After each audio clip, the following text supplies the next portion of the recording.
Bom, nós vimos até o slide anterior, né, casos aí onde a gente tinha movimentos de translação e rotação pura, né, separadamente.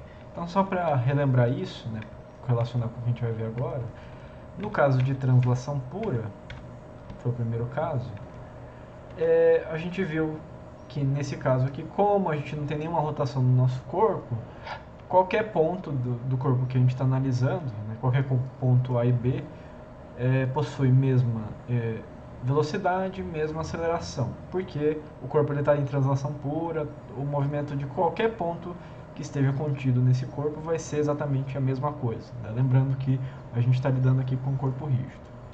No caso de rotação pura, de novo a gente viu, né, que qualquer ponto que a gente analise, né, em movimento dentro desse corpo em rotação, ele vai ter um movimento circular muito parecido com o movimento circular que a gente viu anteriormente aqui na disciplina, lá na parte de partículas ainda, né?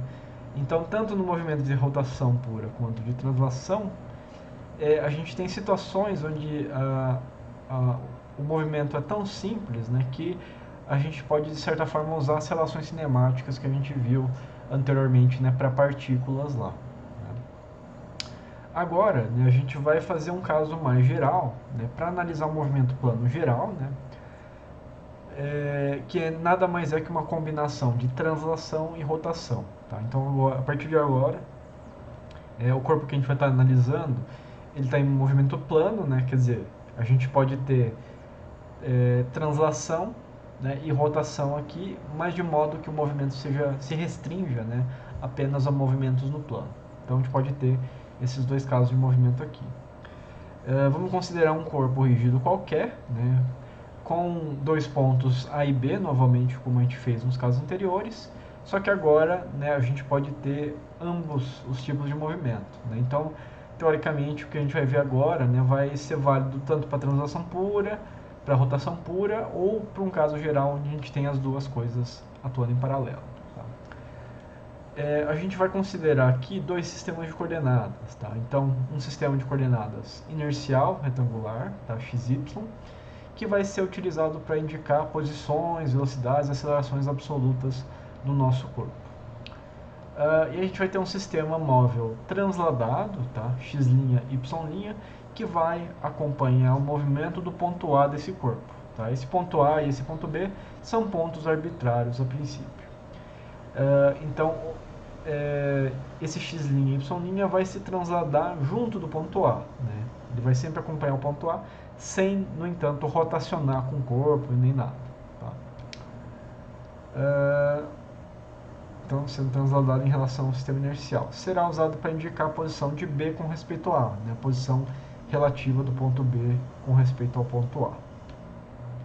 Aqui a gente tem nosso diagrama de novo, né? Um corpo com uma geometria qualquer, né? Com dois pontos A e B. Lembrando que o nosso corpo é rígido, então a distância entre ponto A e B não varia ao longo do tempo. No entanto, agora a gente tem um movimento plano geral, então esse corpo ele pode girar, né, desde que ele mantenha seu movimento no plano aqui. Então esse corpo pode girar nesse sentido aqui, em torno do eixo Z no nosso caso. Tá? O ponto A tem sua posição absoluta indicada por RA, o ponto B por RB. E a gente tem um vetor de posição relativa de B com relação a A, que indica essa posição do ponto B aqui com respeito ao sistema, ao ponto A, que é móvel aqui nesse caso.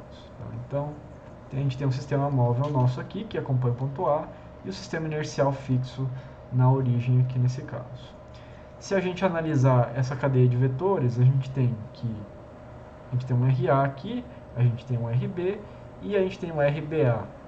Se a gente analisar essa cadeia fechada, a gente tem então que RB é igual a RA mais RBA, certo? Então, a gente tem a relação entre os três vetores de posição, só que ainda está muito similar ao que a gente fez quando a gente analisou o próprio caso de translação pura. Tá? Agora a gente vai ter que fazer uma análise um pouco mais aprofundada para entender os vetores de velocidade e rotação, e velocidade e aceleração. Por quê? Porque a gente tem um movimento composto aqui, tanto de translação quanto rotação. Tá? É um movimento geral, por isso que a gente tem as duas coisas. Para fazer isso, né, para analisar esse movimento, a gente vai considerar o nosso corpo em dois instantes distintos, tá? T e T mais dt. Então, é um certo tempo t e um diferencial de tempo t a mais ali em cima desse tempo. Nesse intervalo, a gente considera que o corpo está em movimento plano geral, então ele está transladando e rotacionando potencialmente aqui. O ponto A, ele se desloca de dRA, tá? Então, conforme é mostrado aqui por esse vetor, e o ponto B se desloca de drB, conforme mostrado aqui por esse vetor. Notem que no nosso diagrama aqui, no nosso desenho, o corpo ele está transladando, né, mas ele também está rotacionando. Se você olhar a direção do vetor RBA relativo aqui, essa direção está mudando ao longo do tempo, né? Então, o nosso corpo está em um movimento plano geral, né? Uma soma aí de rotação mais translação. O nosso movimento aqui agora ele pode ser complexo, né? Mas a gente vai analisar em intervalos de tempo muito curtos, né? Intervalos de tempo dt aqui. O que isso significa? Para simplificar a nossa análise, a gente vai decompor esse movimento total em uma translação pura seguido de uma rotação pura, nesse intervalo de tempo dt. Você pode estar pensando que isso parece uma gambiarra, né? De certa forma né? Mas é uma gambiarra matemática que serve quando a gente fala de intervalos de tempo muito curtos, né? Então, nesse intervalo de tempo dt, a gente vai analisar como se esse corpo se transladasse, né, puramente, sem sofrer nenhuma rotação, e depois esse corpo está sofrendo uma rotação para chegar na sua posição final. Tá? É uma forma de analisar isso que facilita, né, a dedução das próximas equações. Então, nesse caso aqui, né, a gente tem então o corpo se transladando de forma pura para uma certa posição aqui descrita em tracejado, né? E essa translação pura é dada pelo vetor dRA. Então notem que para chegar nessa posição aqui desenhada em tracejado, que é essa posição aqui, o corpo sofreu uma translação pura dRA, né? Ou seja, qualquer ponto desse corpo está se deslocando de dRA. Nesse movimento, o ponto B vai inicialmente então para uma posição B', né? E o ponto A vai para uma outra posição A aqui, tá? E esse ponto B', né, ele só está deslocado de dRA em relação à sua posição original. Tá? Então é justamente essa posição aqui que a gente teve nesse intervalo de tempo. Em seguida, o que acontece com o nosso corpo? Como eu falei, né, ele vai girar dessa posição aqui e vai atingir então a posição final, realizando aqui nesse intervalo de tempo um deslocamento angular que a gente está chamando aqui de dθ. Né? Durante esse arco de circunferência, durante esse deslocamento angular que acontece, o nosso corpo está fazendo um arco de circunferência aqui, tá? Que vai ser representado por um vetor que a gente chama de dRBA. Por que dRBA? dRBA porque é um deslocamento, né, um arco de circunferência que o nosso vetor de posição relativa, RBA, está fazendo. Tá? Você vai pensar também, mas isso aqui não é exatamente um arco de circunferência, porque você representou um vetor aqui reto, né, de B' até B. De fato, né? Só que no intervalo de tempo infinitesimal dt, esse arco, né, esse vetor, né, dRBA, ele é muito próximo daquele arco de circunferência. Então a gente pode, de novo, fazer essa gambiarra matemática para facilitar a nossa análise. Né? Então, lembrando, né, a gente está considerando uma translação pura do nosso corpo, tá? Estou tentando mostrar aqui com a caneta, seguida de uma rotação. Né? Então ele translada puramente de dRA e depois faz esse arco de circunferência, né, com um ângulo dθ e com o arco dRBA aqui nesse caso. Né? Analisando a cadeia de vetores que a gente tem aqui embaixo, ó, a gente tem o que? DRA, DRBA e DRB. Né? A gente tem essa cadeiazinha aqui de vetores. Então a gente pode escrever o DRB como função de DRA mais DRBA aqui. Né? DRB igual a DRA mais DRBA, equação 15. Note, né, que o DRA traduz o movimento de translação pura, ou a parte da translação do nosso movimento plano geral, enquanto DRBA informa o movimento de rotação do nosso corpo aqui, em torno do ponto A nesse caso. Outra relação importante em relação ao vetor DRBA pode ser obtida constatando-se que o mesmo é o arco de circunferência de uma rotação infinitesimal, né, conforme eu falei anteriormente. Né? Para esse dt de tempo que a gente está analisando, o DRBA nada mais é que um arco de circunferência aqui desse movimento angular que a gente está vendo. Né? Então, o DRBA pode ser calculado com base na expressão de arco de circunferência, né? Que é raio vezes o ângulo do arco. Ou seja, DRBA nada mais é que RBA vezes dθ aqui para o nosso problema. Então, o que a gente pode fazer aqui? Né? Para obter as equações de velocidades, o que a gente vai fazer? Vamos pegar essa equação 15 aqui e, entre aspas, né, dividir nossa expressão pelo diferencial de tempo dt. O que a gente vai ter? DRB dt é igual a DRA dt mais DRBA dt aqui. Esse primeiro termo nada mais é que a velocidade absoluta do ponto B, tá? Esse segundo termo nada mais é que a velocidade absoluta do ponto A. E esse último termo, DRBA dt, nada mais é que a velocidade de B com relação a A, ou seja, o termo de velocidade relativa do ponto B com respeito ao ponto A. Então, se a gente notar isso aqui é muito parecido com o caso de sistemas de partículas, que a gente viu anteriormente, usando, né, justamente sistemas móveis transladados, conforme a gente está vendo aqui. O vetor VBA, o que ele é?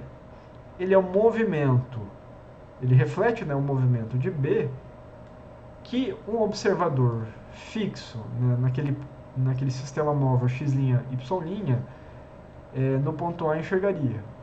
Então, se você estiver sentado nesse ponto A aqui, você iria ver exatamente esse movimento dado por VB barra A. Que é esse vetor VB barra A aqui. Tentem se imaginar, né, sentados aqui nesse ponto A e enxergando o movimento do nosso corpo. Se você estiver sentado nesse ponto A, o que acontece? Você não vai ver a translação do corpo, mas você vai ver o quê? O ponto B girando em relação, né, à sua posição original. Você vai ver aquele movimento de rotação ali, como se fosse uma rotação pura. Por que a gente vê isso? Porque o ponto B porque a gente está analisando o movimento como se fosse uma composição de translação, DRA, mais aquele movimento de rotação pura. Né? Então, esse VBA aqui, ele pode ser representado como o produto vetorial de ômega, que é a velocidade angular do nosso movimento de rotação do corpo, né? Pelo vetor RBA ali. Né? A gente pode tirar isso aqui também a partir dessa própria expressão aqui, né? O DRBA é igual a RBA dθ, né? DRBA é igual a RBA dθ.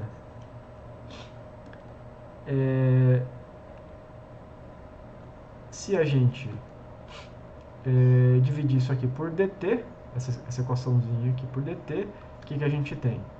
DRBA dt, que é o VBA, que é o nosso vetor de velocidade relativa, né, é igual a RBA